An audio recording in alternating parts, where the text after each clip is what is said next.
বারে বারে ঘুঘু তুমি খেয়ে যাও ধান, এইবার ঘুঘু তোমার বাঁধিব পরাণ। প্রবাদ বাক্যটির সাথে যেন হুবহু মিলে যাচ্ছে মার্কিন প্রেসিডেন্ট ডোনাল্ড ট্রাম্পের বর্তমান অবস্থা। নিজের মনোপুত না হলেই যেখানে তিনি বিশ্ব নেতাদের দেন ক্ষমতা চুক্তির হুমকি, সেখানে এবার ইরানের সর্বোচ্চ ধর্মীয় নেতা আয়াতুল্লাহ আলী খামেনি ট্রাম্পকেই দিয়েছেন ক্ষমতা থেকে নামানোর হুমকি।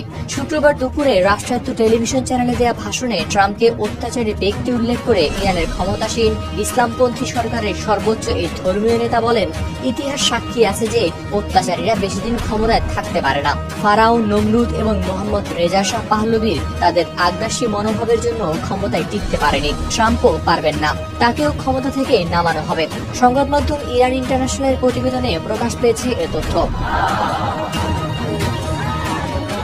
একই সঙ্গে দেশের ভেতরের বিক্ষোভকারীদের নিয়েও কঠোর ভাষা ব্যবহার করেন খামেনি। ইরানের বিক্ষুব্ধ জনতাকে নাশকতাকারী উল্লেখ করে তিনি বলেন, বিক্ষোভ আন্দোলনের মাধ্যমে তারা প্রেসিডেন্ট ট্রাম্পকে ইরানি হামলার জন্য আহ্বান জানাচ্ছেন। তারা এমন একজন ব্যক্তিকে খুশি করার জন্য ব্যস্ত হয়ে উঠেছে যিনি নিজের দেশই চালাতে জানেন না। প্রেসিডেন্ট ট্রাম্পের উচিত কিভাবে দেশ চালাতে হয় তা শেখা এবং নিজের দেশে সেই শিক্ষার প্রতিফলন ঘটানো। জনগণের এই সরকার পতন আন্দোলন সফল হবে না দাবি করে খামেনি আরো বলেন, সবারই জানা উচিত যে এই ইসলামিক প্রজাতন্ত্র লাখ লাখ সম্মানিত মানুষের রক্তের উপর প্রতিষ্ঠিত হয়েছে। নাশকতাকারীদের তৎপরতায় তা পতন ঘটবে না।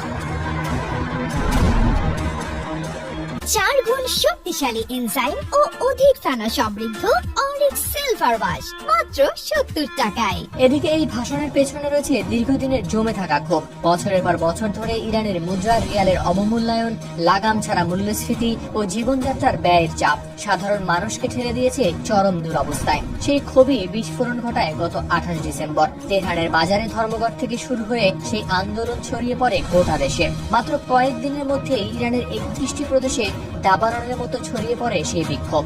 শহর, গ্রাম সবখানেই অচল অবস্থা। সরকার পরিস্থিতি সামাল দিতে মোতায়েন করে নিরাপত্তা বাহিনী।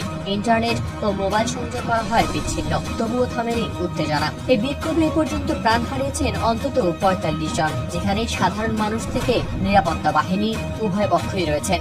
বিক্ষোভের শুরুতেই ট্রাম্প হুঁশিয়ারি দিয়েছিলেন, ইরানি নিরাপত্তা বাহিনী যদি কঠোর দমন-পীড়ন চালায় তাহলে যুক্তরাষ্ট্র যে কোনো সময় হামলা চালাতে পারে। ঠিক এই প্রেক্ষাপটেই খামেনির ভাষণ যেন পাল্টা আগুন। একদিকে দেশের ভেতরের আন্দোলন দমনের বার্তা, অন্যদিকে ট্রাম্পের উদ্দেশ্যে প্রকাশ্য চ্যালেঞ্জ। ইরান এখন এমন এক মোড়ে দাঁড়িয়ে যেখানে ভেতরের ক্ষোভ ও বাইরের হুমকি একে অন্যকে দিচ্ছে আরো উস্কে।